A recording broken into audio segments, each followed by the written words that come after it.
دیکھو عبادت کسے کہتے ہیں؟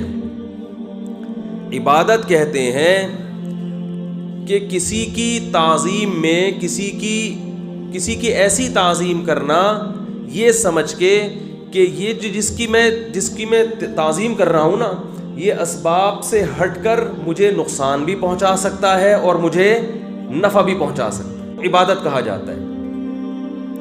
اس تعظیم کو کیا کہا جاتا ہے؟ عبادت۔ مثال کے طور پر دیکھو، آپ اپنے والد کے سامنے دو زانوں بیٹھو، آپ تمیز سے، یہ عمل عبادت کہلائے گا؟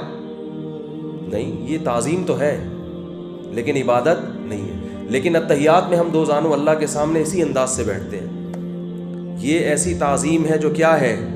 عبادت ہے۔ یہی عمل اللہ کے سامنے عبادت کہلائے گا، ابا کے سامنے صرف ادب تمیز۔ سمجھ رہے؟ نماز میں جو ہم سجدہ کرتے ہیں، یہ سجدہ صرف تعظیم نہیں ہے، ایسی تعظیم جس میں عبادت کا عنصر ہے۔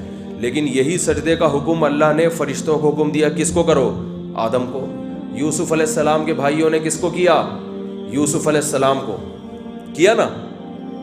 تو وہ سجدہ عبادت نہیں تھا، اگر ہوتا تو اللہ اپنے علاوہ کسی اور کو کرنے کی اجازت نہیں دیتا۔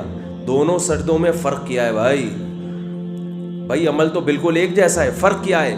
اصل میں جب ہم اللہ کے سامنے سر جھکاتے ہیں تو یہ سوچ کے جھکاتے ہیں کہ ہم اس کی تعظیم کر رہے ہیں جو ہمیں فائدہ اور نقصان پہنچانے میں کسی سبب کا محتاج نہیں ہے۔ جب فرشتوں نے آدم کو سجدہ کیا تو ان کے ذہن میں یہ تصور نہیں تھا، یہ محض ایک رسپیکٹ تھی، عزت تھی جو کسی کو دی جاتی ہے۔